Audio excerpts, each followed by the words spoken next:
నమో గురుభ్యః. మనము మన మహాభారతంలో ధర్మ విచారణ చేస్తూ ఉన్నారు వ్యాసుల వారు.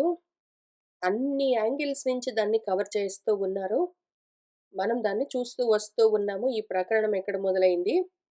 మన శౌనకుల వారు ధర్మరాజుతో మాట్లాడుతూ ఉన్న చోట మొదలైంది. అక్కడ 2 నిష్టలు చెప్తూ వచ్చారాయన. ఆ తర్వాత మన ధర్మరాజు యుధిష్ఠిరుడు కర్మాధికారి గాబట్టి గృహస్థాశ్రమ ధర్మాల గురించి ఆయన ఎక్కువగా ఇంట్రెస్ట్ చూపించాడు.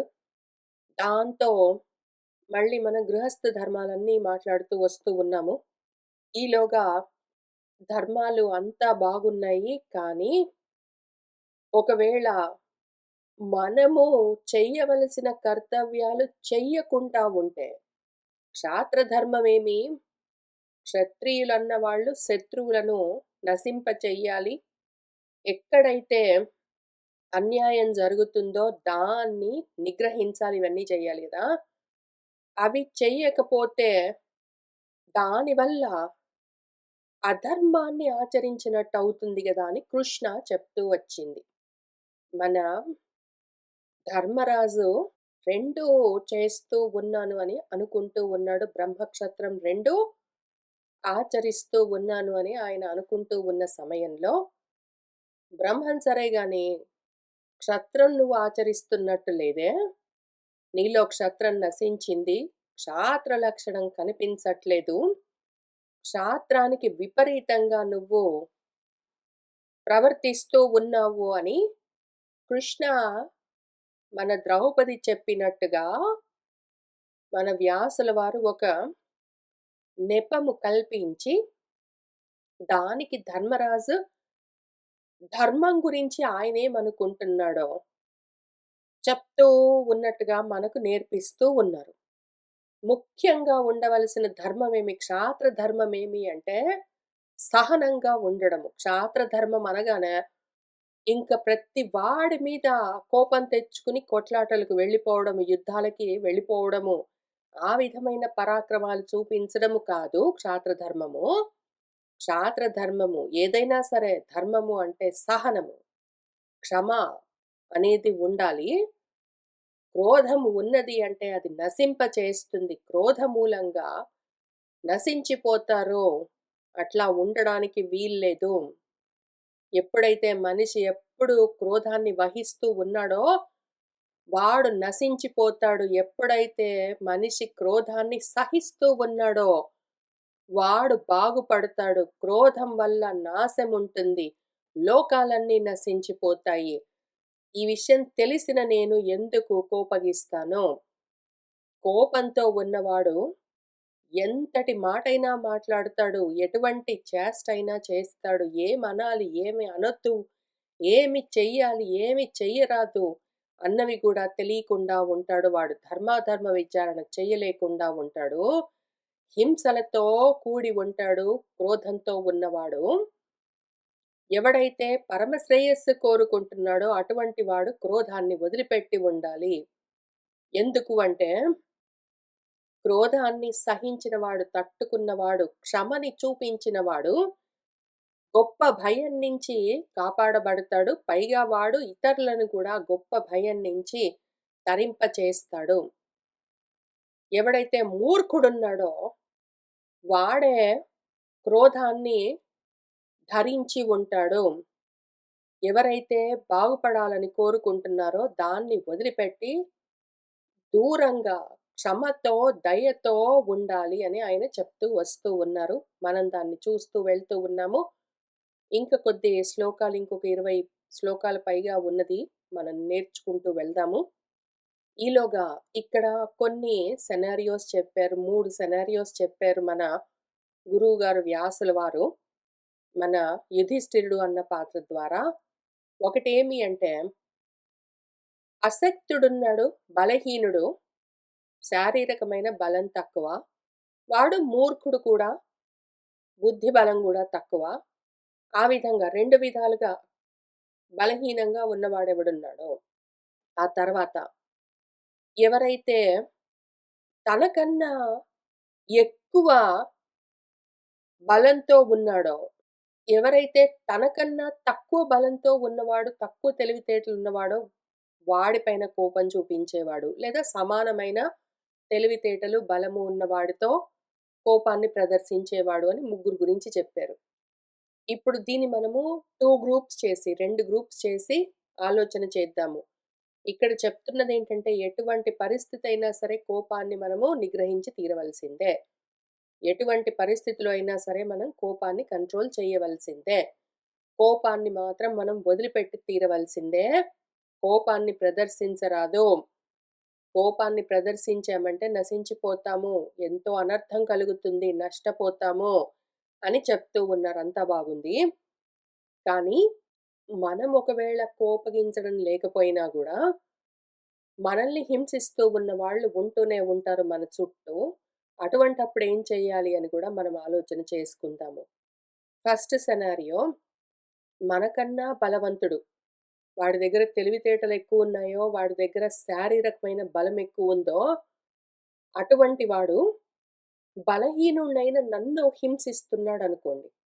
ఒక బలవంతుడు బలహీనుడిని హింసిస్తుంటే, బలహీనుడు కోపం తెచ్చుకుని లాభం లేదు. బలహీనుడు కోపగించి ప్రయోజనం చాలా తక్కువ, అల్పము. ఒకవేళ ప్రయోజనం అప్పటికప్పుడు కనిపించినా గూడా అది తాత్కాలికము. కోపం ప్రదర్శించినప్పుడు ఎటువంటి పరిస్థితి అయినా సరే బలమున్నా, బలం లేకపోయినా కోపం ప్రదర్శించాము అంటే దానివల్ల కలిగే ప్రయోజనము 1 అల్పము, చాలా తక్కువగా ఉంటుంది. 2 తాత్కాలికము. అప్పటికప్పుడు ఏదో లాభం, ప్రయోజనం ఉన్నట్టుగా ఎందుకంటే మనం అరిస్తే వాళ్ళు నోరు మూసుకొని అప్పటికొక క్షణం ఆగినా గూడా పర్మనెంట్ సొల్యూషన్ గాదు. అది ఓన్లీ కేవలం టెంపరరీ తాత్కాలికమైన సొల్యూషన్. మూడోది శాశ్వతమైన సొల్యూషన్ ఉండదు. అల్పమైన, తాత్కాలికమైన, అశాశ్వతమైన సొల్యూషన్ అది. కాబట్టి అట్లాంటప్పుడు ఏం చెయ్యాలి అంటే ఎవ్వరు ఏమి చేసినా సరే కొట్టినా, తిట్టినా, హింసించినా, మనకు ఎంత నష్టం కలిగినా, ఎంత కష్టం కలిగినా ఏమి అనకుండా ఉండాలి అంటే దానివల్ల కూడా నాశమే ఉంటుంది. అయితే కానీ కోపాన్ని ప్రదర్శించరాదు. అటువంటి స్థితిలో ఏం చేయాలి అని మనల్ని మనం రక్షించుకోవడానికి, మన పైన మనం దయ చూపించుకోవడం కోసము ఆలోచన చేసుకుందాము ఆచార్యులం కాబట్టి. ఒకటి బలంగా ఉన్నవాడు బలహీనుడిని హింసిస్తూ ఉండడం అన్నది ఎక్కడ పడితే అక్కడ మనం చూస్తూనే ఉంటాము. మనకు ఇంట్లో కూడా ఇట్లాంటి పరిస్థితులుంటాయి. బాగా బలంగా ఉన్న భర్త, లేదా బలంగా ఉన్న భార్య, లేదా బలంగా ఉన్న తల్లిదండ్రులు బలహీనమైన బిడ్డల పైన భార్యో, భర్తో బలహీనంగా ఉంటే వాళ్ళ పైన వాళ్ళ కోపాలను మాటల ద్వారా, చేష్టల ద్వారా ప్రదర్శిస్తూ ఉంటారు. ఇది మనకు కనిపిస్తూ ఉంటుంది కూడా. మనం చూస్తూనే ఉంటాము.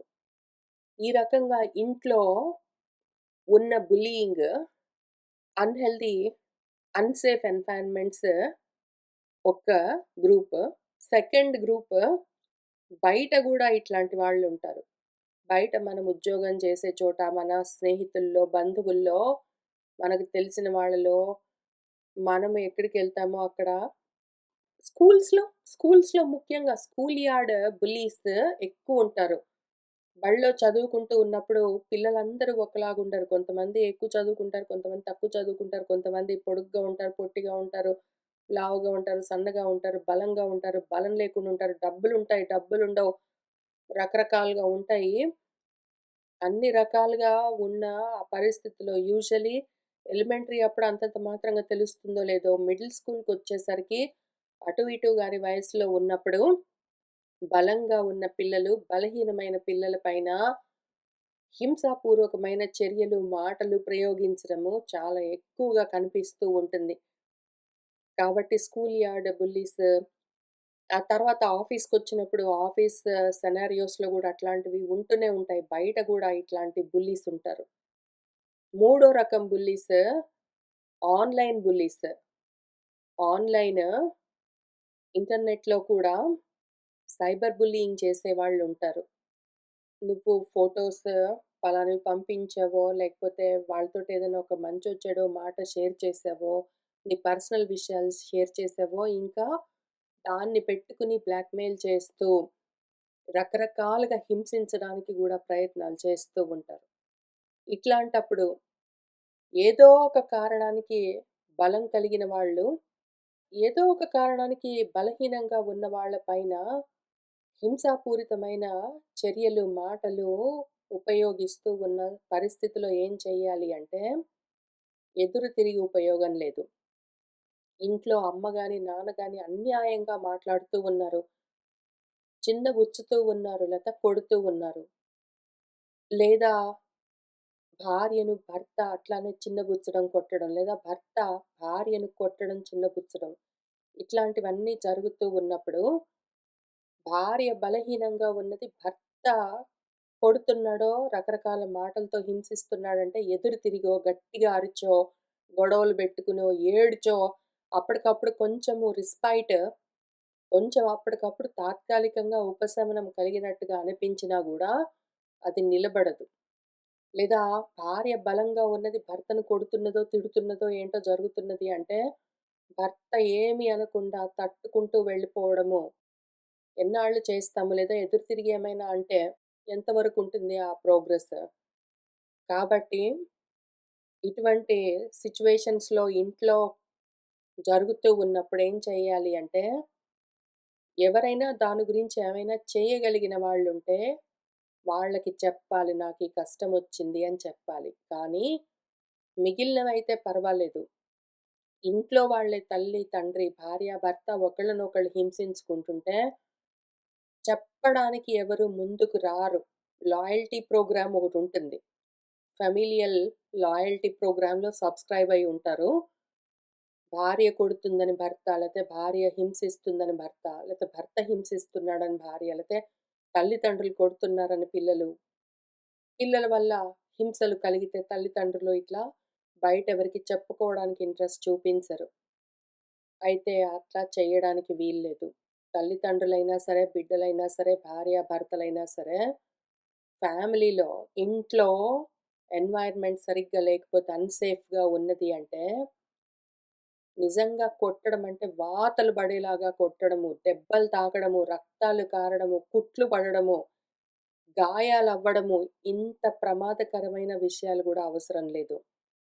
ఊరికనే కొట్టడము, చెంప మీదో, భుజం మీదో, వీపు మీదో కొట్టడము, లేదా గిల్లడము ఇట్లాంటివన్నీ నేను చూసాను. నా కళ్ళారా చూసాను యాక్చువల్లీ.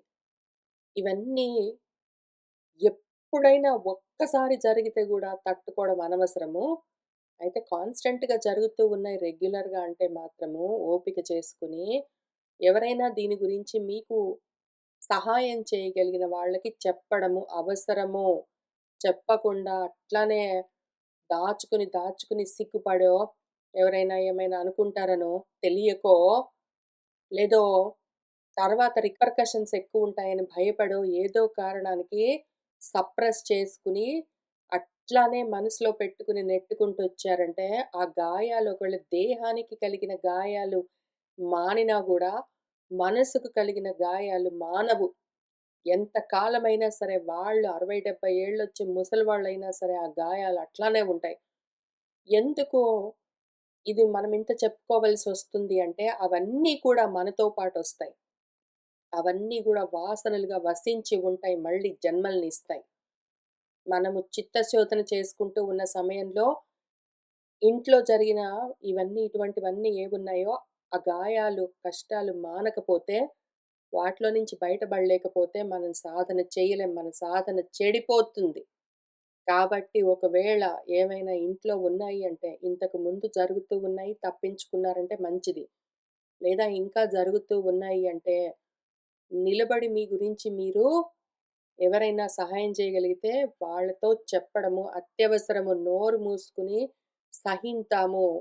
లేదా ఎదురు తిరిగి అప్పటికప్పుడు గట్టిగా అరుద్దాం, ఏడుద్దాము, మనం గూడా కొడదాము, ఏదో తప్పింది అప్పటికి ఆ సమయానికి నెట్టుకుంటూ వద్దాం గాదు.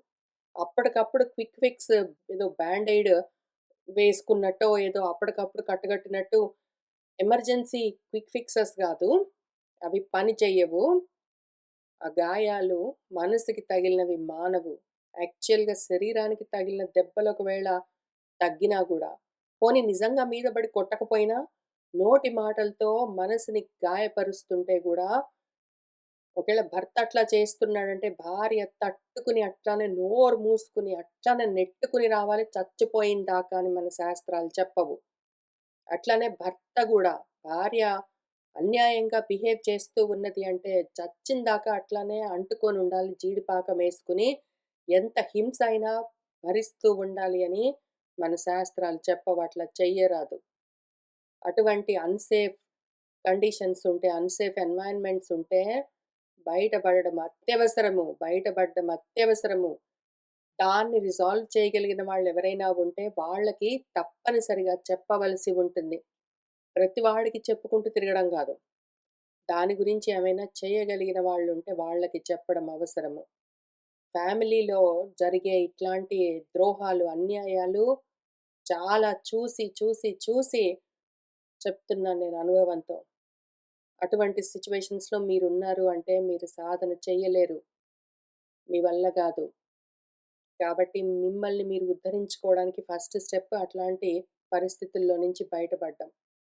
కాబట్టి ఒకవేళ ఆసక్తి కలిగిన వాడు మూర్ఖుడు, తెలివి తక్కువ, శక్తి తక్కువ అట్లాంటప్పుడు బాగా బలంగా ఉన్నవాడు నన్ను బాధ పెడుతూ ఉంటే ఏం చెయ్యాలి అంటే, ఎదురు తిరిగి కోపగించకు అని మాత్రం చెప్తున్నది శాస్త్రం. నువ్వు ఎదురు తిరిగి కొట్లాటలన్నీ పెట్టుకోకు అని చెప్తున్నది. అంత మాత్రాన నోరు మూసుకొని తట్టుకో అని అర్థం గాదు. ఒకటి చెప్తే ఇంకొకటి అర్థం చేసుకోరాదు మనము. ఎదురు తిరిగి కొట్లాడకు, నువ్వు గూడా కోపం తెచ్చుకోకు, జాగ్రత్తగా ఆలోచన చేసుకో, బయటపడే మార్గం, ఉపాయం చూసుకో అని దానికర్థం. అట్లానే ఒకవేళ తెలివితేటలున్నవాడు, శక్తియుక్తులు దేహం గూడా బలంగా ఉన్నవాడే ఉన్నాడు. వాడిని బలహీనులు బుల్లీయింగ్ చేస్తున్నారనుకోండి, ఇటువంటి సిట్యుయేషన్స్ కూడా ఉంటాయి.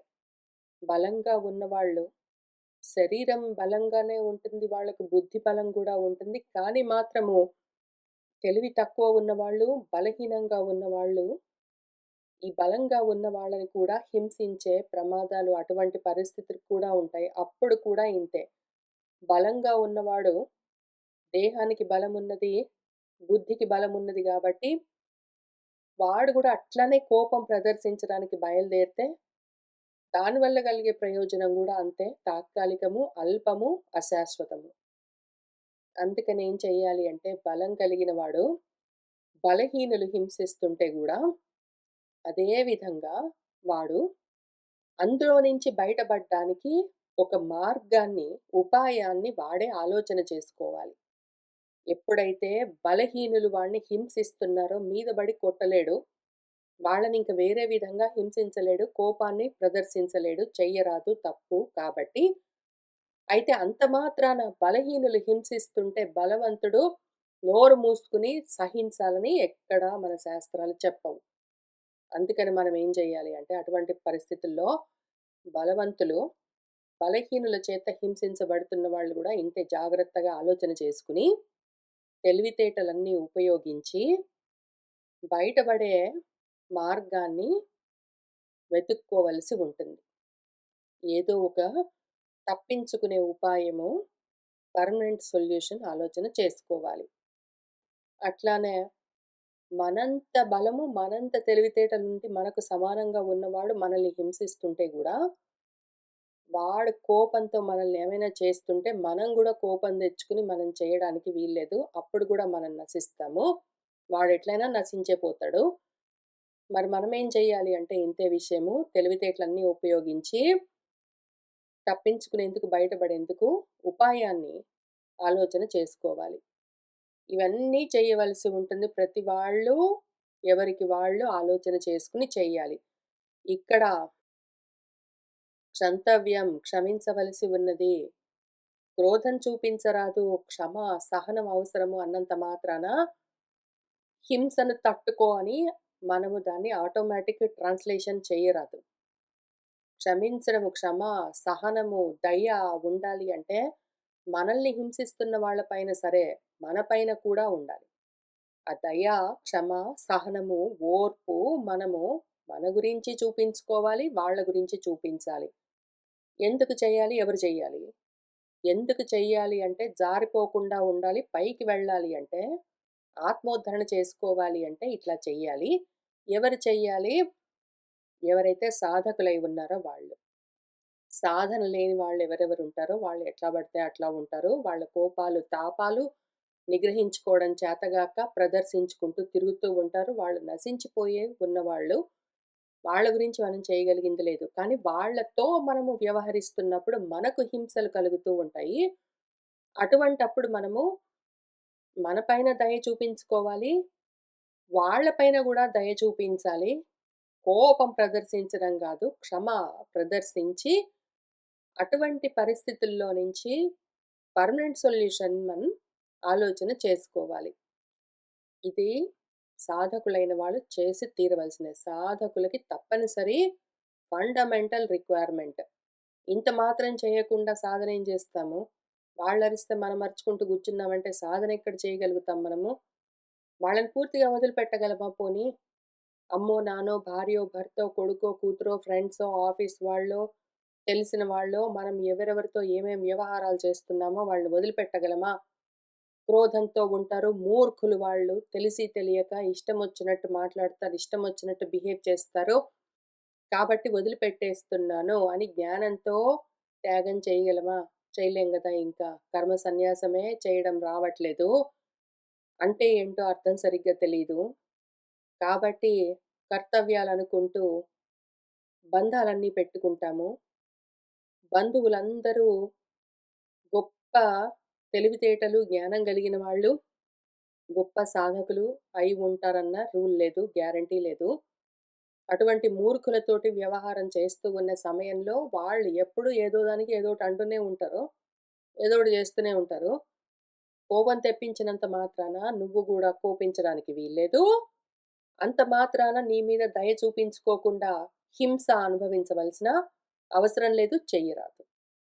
ఇవన్నీ జూసుకుని అన్నీ కలిసొచ్చే విధంగా ఎట్లా ఆచరించగలవో అట్లా ప్రయత్నం చేయవలసి ఉంటుంది ఆచార్యుడివి. ఆచార్యుడివి అంటే ఆచరిస్తున్న వాడివి. ఆచరణ కలిగిన వాడివి. మామూలు ఆచరణ కాదు గదా! బ్రహ్మచర్యం చేస్తున్న వాడివి. బ్రహ్మాన్ని ఆచరిస్తున్నావు గాబట్టి నువ్వు, ఆ మార్గంలో చరిస్తున్నావు గాబట్టి ఇవన్నీ కలుపుకొని ఎట్లా సాధించగలను అని చూసుకొని చేయవలసి ఉంటుంది. ఎట్లా చేస్తావంటే నువ్వే ఆలోచించుకోవాలి. ఎవరికి వాళ్ళు ఆలోచన జేసుకోవాలి. మిగిలిన ఆచార్యులెవరున్నారో, ఇదే మార్గంలో ప్రయత్నం చేస్తున్న వాళ్ళెవరున్నారో వాళ్ళని కనుక్కొని డిస్కస్ చేస్తూ, కావాలంటే విచారిస్తూ ప్లానింగ్‌లన్నీ జేసుకోవాలి. కానీ మాత్రం ఈ మొత్తం సెటప్ అంతా గూడా సాధించాలి. లేకపోతే మాత్రం మన సాధన ముందుకు వెళ్ళదు. ఇంకా కొన్ని కొత్త శ్లోకాలు చూద్దాము. ఓహ్! అన్నట్టు నేను ఇంట్లో వాళ్ళని, బయట వాళ్ళని చెప్పాను. సైబర్ బుల్లీయింగ్ గురించి చెప్పలేదు. సైబర్ బుల్లీయింగ్ గూడా చాలా సివియర్ మ్యాటర్. ప్రాబబ్లీ చాలా మందికి ఎక్స్‌పీరియన్స్ లేకపోయినా గూడా చాలా మందికి ఉండే ఉంటుంది. బడిలో, కాలేజ్‌లో చదువుకుంటూ ఉన్న సమయంలో ఏమైనా జరగొచ్చు. ఒకవేళ మిమ్మల్ని ఎవరైనా సైబర్ బుల్లీయింగ్ చేస్తున్నారంటే తప్పకుండా భయపడకుండా, ఎందుకు అంటే రకరకాల ఫోటోస్ అన్నీ చూపిస్తాను. ఫోటోస్ అన్నీ ఇంటర్నెట్ అంతా స్ప్రెడ్ చేస్తాను. నీ గురించి చాలా అసత్ విషయాలన్నీ ప్రచారం చేస్తాను అని ఏమైనా చెప్పి బెదిరించొచ్చు. అట్లాంటివేమైనా ఉంటే తట్టుకుంటూ కూర్చుంటాను. ఎందుకంటే అమ్మకో, నాన్నకో, ఇంట్లో అన్నకో, అక్కకో ఎవరికైనా తెలిస్తే లేకపోతే బడిలో టీచర్స్‌కో, ఫ్రెండ్స్‌కో తెలిస్తే అందరూ నన్ను చులకన చేస్తారు. నన్ను చాలా హింసిస్తారు, అన్యాయం చేస్తారు. కాబట్టి నేనెవరికీ చెప్పకుండా ఎట్లో ఒకట్లా తట్టుకుంటానని ప్రయత్నం చేయొద్దు. తప్పు. ఒకవేళ ఆన్‌లైన్ బుల్లీయింగ్, సైబర్ బుల్లీయింగ్ జరుగుతుంటే గూడా చాలా సొల్యూషన్స్ ఉన్నాయి. బయటపడేందుకు ఛానెల్స్ ఉన్నాయి. తెలుసుకొని ధైర్యంగా నిలబడి నాకీ కష్టమొచ్చింది అని చెప్పాలి. మిగిలిన వాళ్ళందరూ చేయగలిగిన వాళ్ళు హెల్ప్ చేస్తారు. ఆప్షన్స్, ఆపర్చునిటీస్ ఉన్నాయి.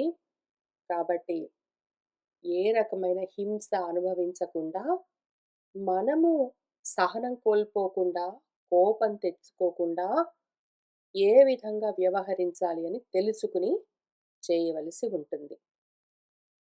మన్యోః హి విజయం కృష్ణే ప్రశంసन्ति ఇహ సాధవః క్షమావతః జయః నిత్యం సాధోః ఇహ సతాం మతం.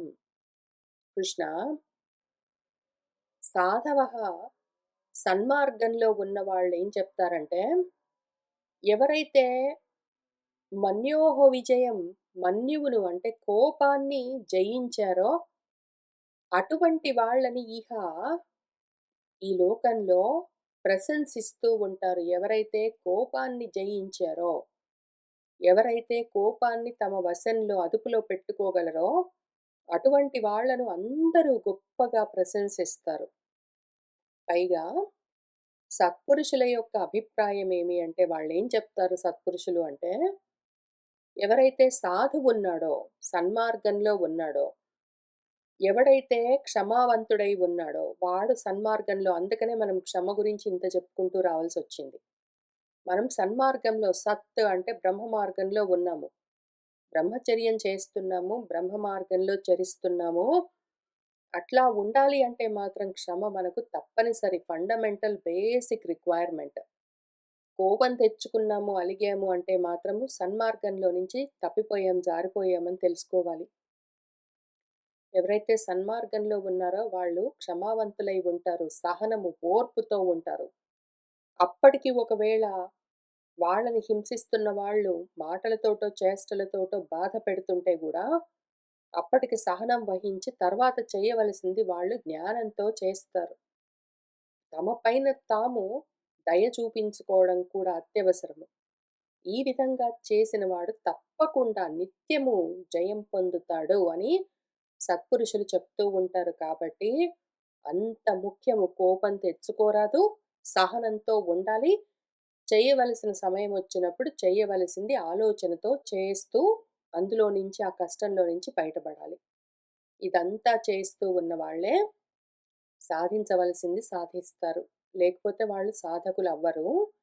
సాధకులుగా ఉండాలి అంటే మాత్రం ఈ రూల్ తప్పనిసరిగా ఆచరించి తీరాల్సిందే. మిగిలిన వాళ్ళందరూ బాధకులుంటారు మరి. ఒక్కడు సాధకుడున్నాడంటే వాడి చుట్టూ ఎంతోమంది బాధకులుంటారు. వాడిని వాడి మార్గం నుంచి తప్పించేయడానికి. ఎందుకు అంటే వాళ్ళు మూర్ఖులు. వాళ్ళకి తెలీదు. వాళ్ళు సన్మార్గంలో, బ్రహ్మ మార్గంలో ఉండరు. ఆత్మ మార్గంలో ఉండరు కాబట్టి వాళ్ళకర్థం గాదు. వాళ్ళకర్థమైనట్టు వాళ్ళుంటూ ఉంటారు. అయితే మనం మాత్రము ఏం చేస్తున్నామో తెలుసుకుని చేయవలసి ఉంటుంది. సత్యం చ అనృతతః శ్రేయః నృశంసాత్ చ ఆనృశంసత తం ఏవం బహుదోషం తు క్రోధం సాధు వివర్జితం. అనృతము అంటే అసత్ కన్నా గూడా సత్యము ఎప్పుడూ శ్రేయస్కరము. అట్లానే నృశంస అంటే క్రూర స్వభావము, హింసా స్వభావము, దయ లేకపోవడము. దానికన్నా ఆనృశంసత దయ కలిగి ఉండడము, క్షమతో ఉండడము శ్రేయస్కరము. కాబట్టి ఏవం ఈ విధంగా ఒకవేళ క్షమ తగ్గింది, దయ తగ్గింది, సహనం, ఓర్పు తగ్గింది, క్రోధం ప్రవర్తిస్తున్నది అంటే వెంటనే రుజుమార్గం నుంచి పక్కకు తప్పిపోవడము, నిర్దయతో ఉండడము మొదలైనవన్నీ, క్రౌర్యంతో ప్రవర్తించడం మొదలైనవన్నీ బహుదోషాలన్నీ బయలుదేరుతాయి గాబట్టి, అది అర్థం చేసుకుని సాధువులు క్రోధాన్ని వర్జిస్తారు, వదిలిపెట్టేస్తారు. కోపం ఒక్కటి ఉన్నది అంటే క్రౌర్యము, దాంతో పాటే అసత్, అబద్ధాలు ఎన్నో వచ్చి చేరుతాయి. పైగా కొంతమందిని తేజస్వి అని పిలుస్తారు. మన వ్యాసుల వారు అందరిని తేజస్వి అని పిలవరు. రాముడినొక్కడిని తేజస్వి అని పిలుస్తారు. మన వ్యాసుల వారు కృష్ణుడిని ఒక్కడిని తేజస్వి అని పిలుస్తారు. ప్రతి వాడిని తేజస్వి అని పిలవరు. ఎందుకు? ఎందుకు అంటే తేజస్వి అంటే తేజస్సు కలిగిన వాడు ఎవ్వడో అని నిర్ధారించుకోవడానికి కొన్ని మార్గాలున్నాయి. అవి నేను చెప్తాను విను అని చెప్తూ ఉన్నారిక్కడ మన గురువుగారు. తేజస్వి ఇతి యం ఆహుః వై పండితాః దీర్ఘదర్శినః న క్రోధః అభ్యంతరః తస్య భవతి ఇతి వినిశ్చితం. తేజస్వి అని మన పండితులు దీర్ఘదర్శనం కలిగిన వాళ్ళు ఎవరిని అంటారో తెలుసా? ఎవరిలోనైతే క్రోధము లోపల నా భవతి. ఎవరి లోపలైతే క్రోధము ఉండదో వాణ్ణి ఓహో! వీడు తేజోమూర్తి, మహాతేజాహ అని పిలుస్తారు వాడిని. వాడు తేజస్సు కలిగిన వాడు అని పిలుస్తారు. ఇది వినిశ్చితం, ఇది నిశ్చయం, ఇది విశేషం ఇంక తప్పనిసరిగా పెద్దలు నిశ్చయించిన మాట ఏమి అంటే, పెద్దలు విచారించి నిశ్చయించిన విషయమేమి అంటే, పండితులు దీర్ఘదర్శనం కలిగిన వాళ్ళేం చెప్తారంటే, ఎవడిలోనైతే క్రోధము ప్రవర్తించదో అటువంటి వాణ్ణి తేజస్వి అని పిలుస్తారు. యః తు క్రోధం సముత్పన్నం ప్రజ్ఞయా ప్రతిబాధతే తేజస్వినం తం విద్వాంసః మన్యంతే తత్వదర్శినః. తత్వదర్శనం చేసిన వాళ్ళు ఏమి మన్యంతే అనుకుంటారు, ఏమి చెప్తారు అంటే, ఎవడైతే సముత్పన్నం క్రోధం వాడిలో ఒకవేళ కోపం పైకొస్తున్నది అంటే, దాన్ని ప్రజ్ఞానంతో, జ్ఞానంతో, తెలివితేటలతో ప్రతిబాధతే దాన్ని అడ్డగిస్తాడో. బాధించడము అంటే దాన్ని ఆపేయడము అని అర్థము. బాధించడము అంటే హింసించడం కాదు. మనం తెలుగులో బాధించడం అంటే హింసించడం అని ఆటోమేటిక్‌గా అనుకుంటాం గానీ అది గాదు. బాధించడము అంటే అడ్డుకోవడము, ఆపేయడము అని అర్థం దానికి.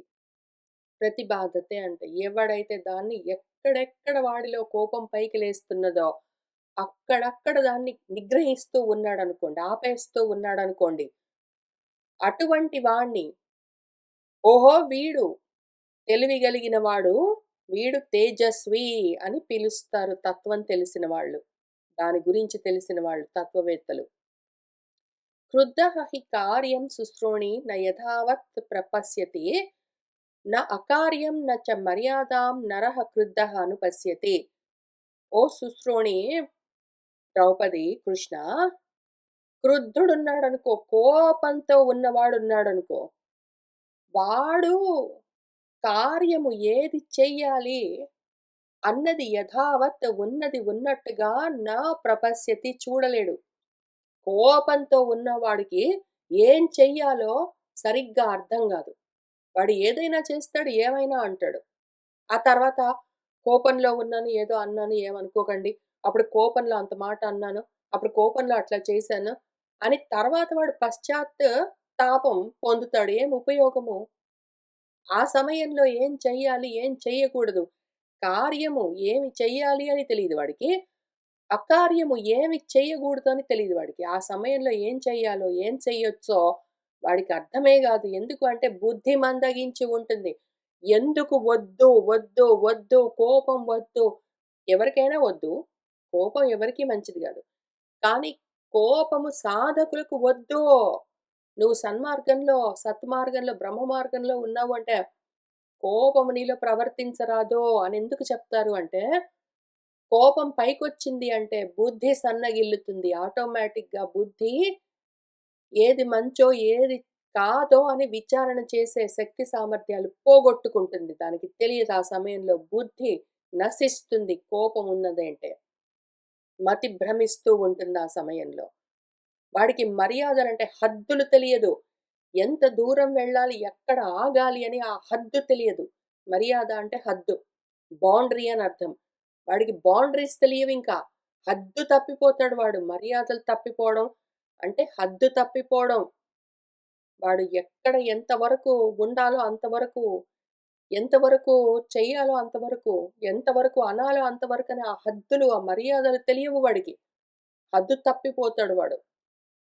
మర్యాదలు అతిక్రమిస్తాడు వాడు.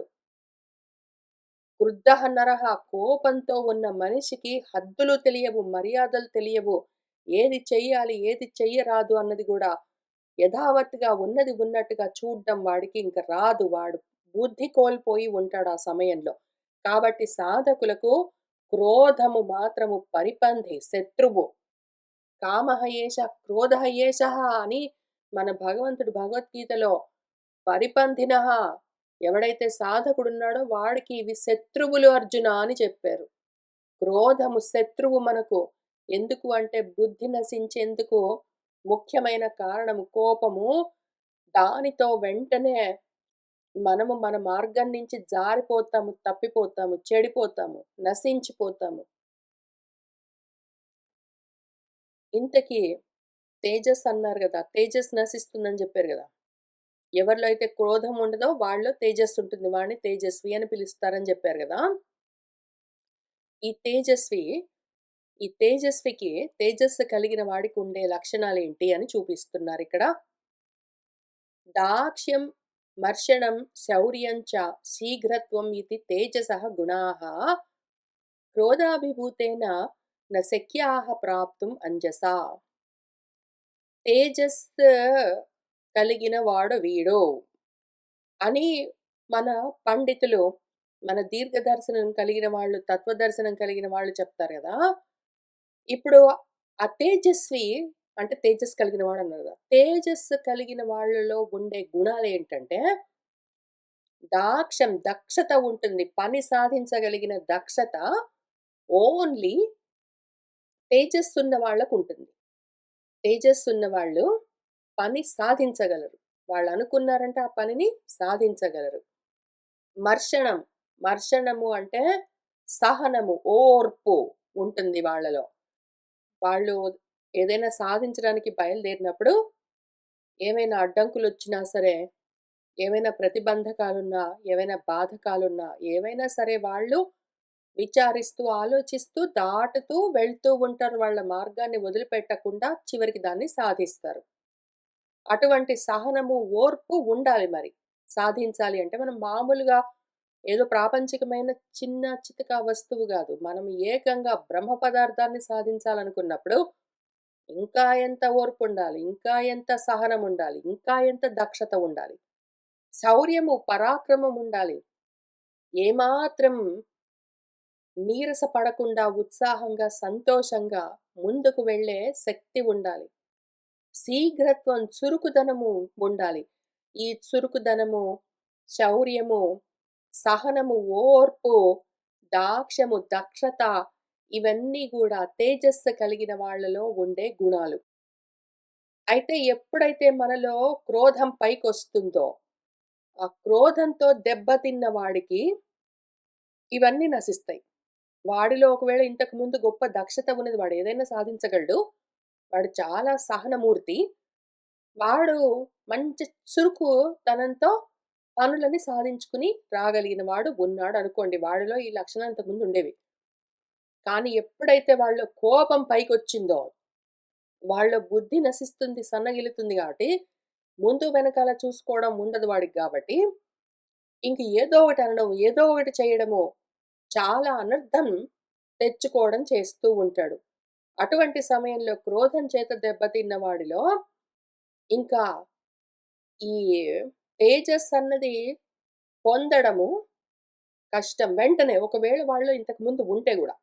ఇంతకుముందు వాళ్ళలో దక్షత మొదలైనవన్నీ సహనము, ఓర్పు, నేర్పు అన్నీ ఇంతకుముందు ఉన్నా గూడా, ఇప్పుడు కోపం పైకొచ్చింది అంటే, మళ్ళీ కోపం తగ్గి, వాడి బుద్ధి పైకొచ్చి, వాడి మనసు శాంతించి, మళ్ళీ వాడిలో ఈ తేజస్సు బయటబడాలి అంటే చాలా టైం పడుతుంది. వెంటనే రాదు. అంజస అంటే వెంటనే అనర్థం. అంజసా ప్రాప్తున్న శక్యాహ వెంటనే రావవి. పోతాయి. పోయాయంటే పోతాయి. వాడు మళ్ళీ ఎంతో ప్రయత్నం చేయాలవి వెనక్కి తిరిగి తెచ్చుకోవడానికి. వాడిలో దక్షత, ఓర్పు, సహనము, వాడిలో నేర్పు, వాడిలో చురుకుదనము అన్నీ సన్నగిల్లుతాయి. వాడిలో ఓర్పు, నేర్పు, చురుకుదనము, దక్షత బదులు తొందరపాటుతనము, తెలివి తక్కువతనము, మూర్ఖత్వం మొదలైనవన్నీ పైకొస్తాయి. ఇంక వీటిని తప్పించుకుని మళ్ళీ ఓర్పు, నేర్పు ఇవన్నీ తెచ్చుకోవాలి అంటే అంత తొందరగా జరిగే పని గాదు. కాబట్టి తేజస్సుని పోగొట్టుకోరాదు. మనము ఎంతో జాగ్రత్త పడి తేజస్ పోగొట్టుకోకుండా ముందు జాగ్రత్తగా ఉండాలి. లోపల ఒకవేళ క్రోధం పైకొచ్చిందంటే మాత్రము తేజస్సు నశిస్తుంది నాలో అని తెలుసుకుని జాగ్రత్త పడాలి. క్రోధం త్యక్త్వా తు పురుషः సమ్యక్ తేజః అభిపద్యతే కాలయుక్తం మహాప్రాజ్ఞే క్రుద్ధైః తేజః దుస్సహం.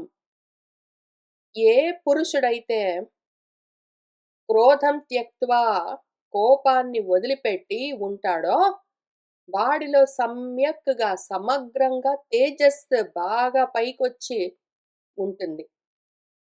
క్రోధం పైకొచ్చింది అంటే తేజస్సు నశిస్తుంది. క్రోధం నశించింది అంటే తేజస్సు పైకొస్తుంది.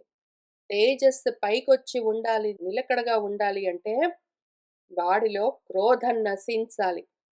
ఒకవేళ వాడిలో క్రోధం నశించలేదు అంటే ఓ మహాప్రాజ్ఞురాలా, క్రుద్ధైః కోపంతో ఉన్నాడు అంటే, కాలయుక్తం ఏ సమయానికి ఏ విధంగా ప్రవర్తించాలి అన్నది గూడా తెలియక, వాడిలో తేజస్సు దుస్సహంగా ఉంటుంది.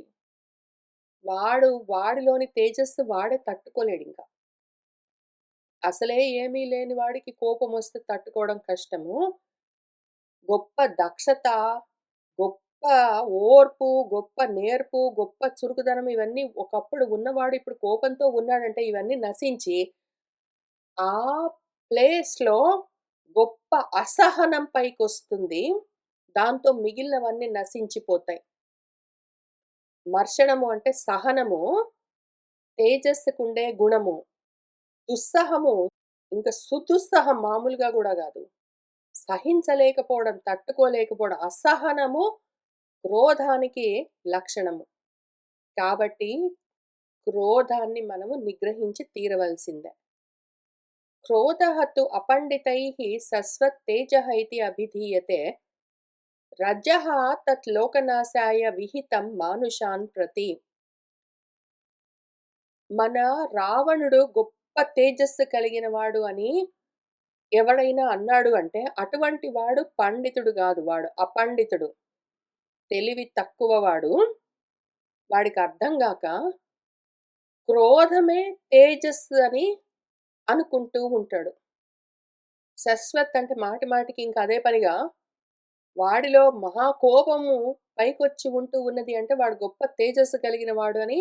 ఎందుకంటే కోపంతో ఉన్నవాడు అసహనంగా ఉండి, ఏమి ఇంకా పని కాలేదా? ఎంతవరకు చేస్తావు? నీకెప్పుడు ఇంతే నీ వల్ల గానే గాదు అనుకుంటూ వాడు పనులు చేసుకుంటూ పోయాడు అంటే, వాడు గొప్ప పనిలో దక్షత కలిగిన వాడని గాదు.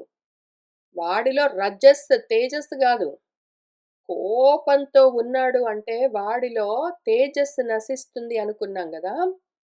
తేజస్సు నశిస్తే వాడిలో కనిపించేదేమి అంటే రజోగుణం పైకొచ్చుంటుంది. మహా కోపంతోటి వాడు పనులు చేస్తూ ఉన్నాడనుకోండి. కోపంతో ఉన్నవాడు గూడా వేగంగా కదులుతాడు. వేగంగా పనులు చేస్తూ ఉంటాడు. అయినంత మాత్రాన, అంత మాత్రానికే శీఘ్రత్వం ఉన్నది ఫాస్ట్‌గా చేస్తాడు. గొప్ప పరాక్రమంతో చేస్తాడు. అయితే అసహనంతోటి చేస్తాడు వాడు. దుస్సహం. వాడికి సహనం తక్కువ. దక్షతతోటే కర్మలు చేస్తాడనుకోండి. ఒకవేళ వాడిలో ఇప్పుడు తేజస్సుతో ఉన్నవాడికి ఏముండాలి? దక్షత, మర్షణము, శౌర్యము, శీఘ్రత్వము అన్న గుణాలుండాలి. అయితే క్రోధంతో ఉన్నవాడికి మర్షణముండదు, సహనముండదు. వాడికి దుస్సాహం ఉంటాడు వాడు. తట్టుకోలేకుండా ఉంటాడు. మిగిలినవన్నీ ఉంటే గూడా దక్షత ఉన్నది, శౌర్యమున్నది, శీఘ్రత్వమున్నది. కానీ సహనం లేదు వాడిలో, అసహనమున్నది అంటే దాన్నింక తేజస్ అనరు. దాన్ని రజస్ అంటారు. అది రజోగుణము అని చెప్తున్నారు. ఎప్పుడైతే వాడిలో ఉన్న దక్షత, శౌర్యము, శీఘ్రత్వము తేజస్సుగా ప్రవర్తించాలి అంటే, వాడిలో సహనము కూడా ఉండాలి. సహనము సత్వగుణం. సహనంతో ఉన్నాడు అంటే వాళ్ళలో దక్షత, శౌర్యం, శీఘ్రత్వం అన్నీ పనిచేస్తూ ఉంటాయి. వాడిని తేజస్వి, వాడు తేజస్ కలిగిన వాడు అంటారు. అయితే సహనం ఒక్కటి తగ్గింది. క్షమ లేదు వాడికి. అసహనంగా ఉంటాడు. మిగిలినవన్నీ ఉంటే గూడా వాళ్ళ తేజస్ ఉన్నది అనరు. వాళ్ళలో రజస్సు ఉంటుందని చెప్తారు. అయితే ఉంటే ఏమైంది రజస్సు అంటే, అది లోకనాశం కలిగిస్తుంది. అది నశింపచేసే ప్రోగ్రాము. మానుషాన్ ప్రతి మనుషుల వైపు లోకాన్ని నశింపచేయడం కోసము మనుషుల్లో నిక్షేపము ఉంచబడ్డది. ఈ రజోగుణం ఎందుకున్నది అంటే, మనుషుల వైపుకెందుకు విసిరారు దాన్ని రజస్సునెందుకు విసిరారంటే, అదిగో లోకాన్ని నశింపచేయడానికి రజోగుణమే గావాలి. అందుకనే రావణుడిలో ఉన్నదేమి, వాడిలో గొప్ప దక్షత ఉండొచ్చు, శౌర్యం ఉండొచ్చు, శీఘ్రంగా పనులు చేయొచ్చు. కానీ, వాడిలో మర్షణం లేదు, వాడిలో సహనం లేదు గాబట్టి, వాడు రజస్తోటుంటాడు, తేజస్‌తో గాదు. వాడు లోకనాశానికే బయలుదేరాడు. మనుషుల్ని హింసించుకుని తింటూ లోకాన్ని నశింపచేయడం కోసమే ఉంటాడు వాడు. అయితే రాముడిలో కూడా దక్షత, శౌర్యము, శీఘ్రత్వము, చురుకుదనము, నేర్పు, గొప్ప దక్షత ఉన్నాయి. వీటితో ముఖ్యంగా ఉన్నదేమి సహనమున్నది గాబట్టి ఆయనలో తేజస్సుంటుంది. రాముడిలో రజస్సుంటుందని ఎవరు జెప్పరు. రాముడిలో తేజస్సు ఆయన తేజస్వి అని చెప్తారు. రావణుడిలో వాడు తేజస్వి అని చెప్పరు. వాడు రజోగుణంతో ఉంటాడు అని చెప్తారు. అందుకనే వాడిని రాక్షసుడు అని పిలుస్తారు. అంత తేడా ఉంటుంది. సహనం ఒక్కటి విషయం మొత్తము మార్చేస్తుంది. సహనము అంత అవసరము, అత్యవసరము. తస్మాత్ శశ్వత్ త్యజేత్ క్రోధం పురుషః సమ్యక్ ఆచరన్ శ్రేయాన్ స్వధర్మాన్ అపగః న క్రుద్ధః ఇతి నిశ్చితం. కాబట్టి మనం నిశ్చయించుకోవలసిన విషయమేమి? సునిశ్చితంగా మన పెద్దలు ఆలోచించి మనకు చెప్తూ ఉన్న విషయమే నిశ్చయాత్మకమైన విషయమేమి అంటే, తస్మాత్ అందుకని సమ్యక్ ఆచరన్ పురుషః ఎవరైతే సమ్యక్ ఆచరణ ఆత్మాచరణ బ్రహ్మచర్యం చేస్తూ ఉన్నాడో, ఆత్మ గురించి ఆచరణ చేస్తూ ఉన్నాడో, అటువంటి ఆచార్యుడు మనలాంటి వాళ్ళు సాధకులు శశ్వత్ ఎప్పటికప్పుడు కోపం పైకొస్తున్నది అంటే ఆ క్రోధాన్ని త్యజ్యేత్ వదిలిపెడుతూనే ఉండాలి.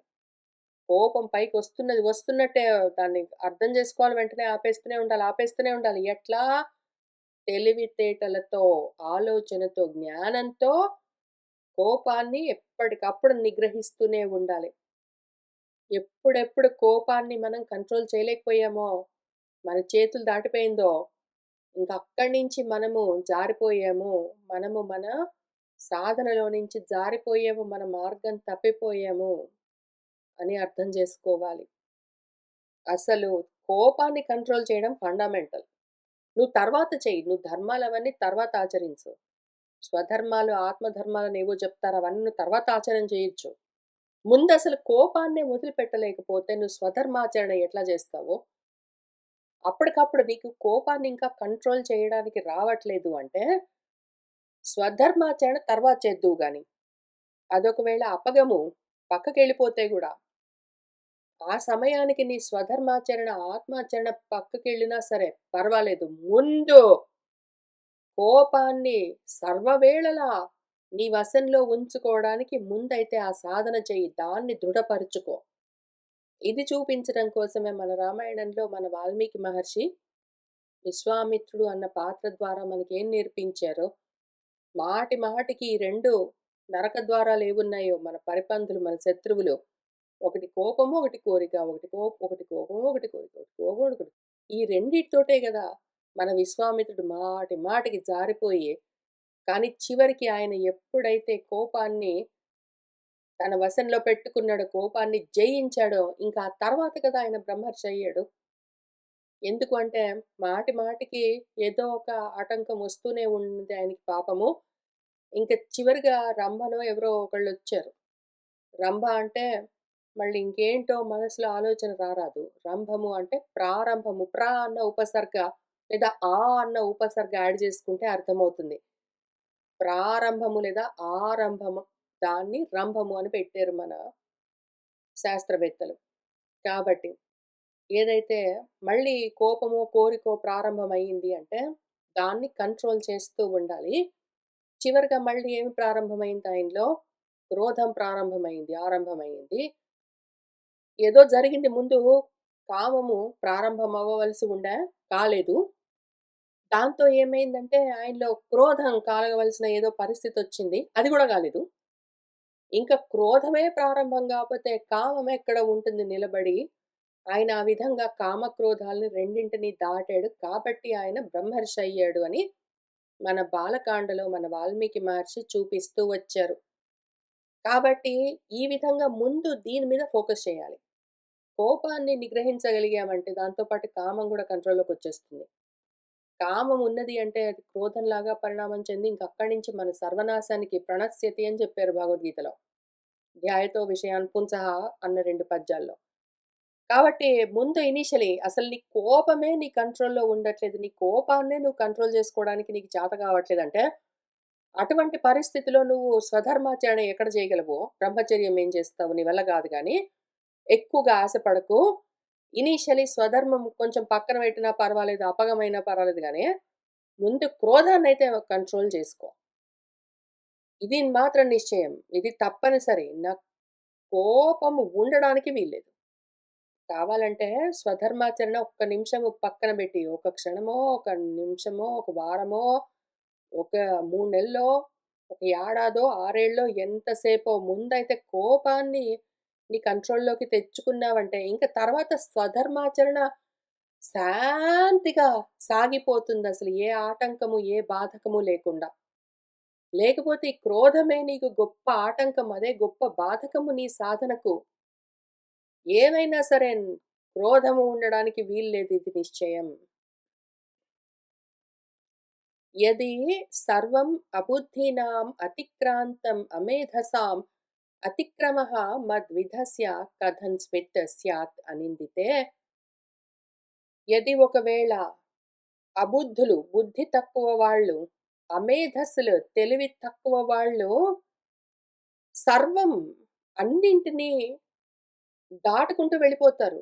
ముఖ్యంగా ఈ నిశ్చయమైన విషయమేమి మనము నిశ్చయించుకున్న తప్పనిసరిగా ఆచరించవలసింది తప్పనిసరిగా ఎట్లనైనా సరే ఇనీషియల్‌గా ఎలిమెంటల్ లెవెల్‌లో ఫండమెంటల్‌గా మనం సాధించి తీరవలసింది ఇది అని ఏది ఉన్నదో దాన్నసలు వదిలిపెట్టుకుని, దాన్నొదిలేసి దాన్ని దాటి కోపాన్ని కంట్రోల్ చేయడం అయితే రాదు గానీ దాన్నొదిలిపెట్టి ఇంకేంటో జేస్తానంటే వాడు ఏమీ సాధించలేడు. ఒకవేళ వీళ్ళు ఇటువంటి నిర్ణయాన్ని, ఇటువంటి రూల్ కోపాన్ని నిగ్రహించి తీరవలసిందే అన్న రూల్‌ని వాళ్ళు అతిక్రమిస్తే, అతిక్రమించవచ్చు గాక. బుద్ధి తక్కువ వాళ్ళు, తెలివి తక్కువ వాళ్ళు ఒకవేళ ఇటువంటి నియమాన్ని, ఇటువంటి నిశ్చితాభిప్రాయాన్ని వాళ్ళు అతిక్రమిస్తే అతిక్రమించొచ్చు. వాళ్ళు కోపాలతో, తాపాలతో మాటి మాటికి జారిపోతూ నశించిపోవచ్చు గానీ, మత్విధస్య నా వంటి వాడికి ఇటువంటి అతిక్రమము, ఈ రూల్ అతిక్రమించడము కథంస్విత్ స్యాత్ ఎట్లా కుదురుతుంది ఓ అనిందితే, ఓ నిష్కళంకమూర్తి, ఓ పరిశుద్ధురాలా! ఒకవేళ బుద్ధి తక్కువ వాళ్ళు, తెలివి తక్కువ వాళ్ళు ఈ నియమాన్ని అతిక్రమించి కోపతాపాలతోటే ఉంటే ఉండొచ్చు గానీ, నేను అన్నీ తెలిసి ఈ నియమాన్ని ఎట్లా తప్పుతానో, అందుకనే నేను కోపం తెచ్చుకోవట్లేదు. యదీ న స్యుః మనుష్యేషు క్షమిణః పృథివీసమాః న స్యాత్ సంధిః మనుష్యాణం క్రోధమూలః హి విగ్రహః. యది ఒకవేళ పృథివీ సమానమైన క్షమించే గుణం కలిగిన మనుషులు న స్యుః లేకపోయి ఉంటే, ఇంక మనుషుల్లో సంధి అన్నది న స్యాత్ ఉండేది కాదు. విగ్రహము, యుద్ధము ఎప్పుడూ క్రోధం వల్లే కలుగుతుంది. అసలు ప్రపంచంలో వార్ అండ్ పీస్ అని చెప్తారు. War and piece. వార్ అంటే యుద్ధము, పీస్ అంటే శాంతి. శాంతి ఎట్లా నిలబడి ఉంటుంది అంటే, సహనం ఉన్న వాళ్ళ వల్ల శాంతి నిలబడి ఉంటుంది. ఎవరైతే సహనం లేకుండా ఉంటారో, అసహనంతో, క్రోధంతో ఉంటారో వాళ్ళ వల్లే యుద్ధాలన్నీ ప్రవర్తిస్తూ ఉంటాయి. అసలు ఒక్కడైనా సరే మనుషుల్లో క్షమించే గుణం ఉన్నవాడు, భూదేవంత సహనం కలిగిన వాడు ఒక్కడైనా లేకపోతే, ఇంక ప్రపంచంలో శాంతి అన్నది ఉండదు. అందుకనే నా రామచంద్రమూర్తిని సహనంలో పృథ్వీ సమానమని చెప్తారు. ఎందుకు? ఆయన తేజోమూర్తి కాబట్టి. ఆయన ఒక్కరే తేజోమూర్తి కాబట్టి. అందుకని. అభిషక్తః హి అభిషజేత్ అహన్యాత్ గురుణా హతః ఏవం వినాశః భూతానాం అధర్మః ప్రథితః భవేత్. అభిషక్తః నన్నెవరైనా దూషించారంటే, బాగా గట్టిగా తిట్టారంటే, నేను కూడా అట్లానే అభిషజేత్ తిట్టుకుంటూ పోయానంటే. అట్లానే గురుణా హతః బాగా ఎక్కువగా నన్నెవరైనా బాధిస్తే, హింసిస్తే, అట్లానే ఆహన్యము నేను గూడా దెబ్బలాడుకుంటూ, కొట్టుకుంటూ పోయాననుకో, వాడు తిడితే నేను తిడతాను, వాడు కొట్టాడంటే నేను కొట్టాను. ఇంకిట్లా ఉన్నది అంటే పరిస్థితి ఏవం భూతానాం వినాశః దీనివల్ల మొత్తం అంతా సర్వనాశమే ఉంటుంది తప్ప మంచి జరగదు. గొప్ప అనర్థం గూడా ప్రవృద్ధంగా పైకొస్తుంది. ఉద్ధతితో పైకొస్తుంది. కాబట్టి కోపమెందుకు లేదు క్షాత్రధర్మం గదా! అని నువ్వంటున్నావు. కోపము వల్ల నశించిపోతాము. సహనము అత్యవసరము అని ఆయన చెప్తూ వస్తూ ఉన్నారు. ఇంక కొన్ని శ్లోకాలు మిగిలి ఉన్నాయి. మనం వచ్చే వారం కలిసి కూర్చొని చదువుకుంటూ ముందుకు వెళ్దాం. ఇవాల్టికి ఇక్కడికి ఆపుతున్నాను. శుభం భవతు.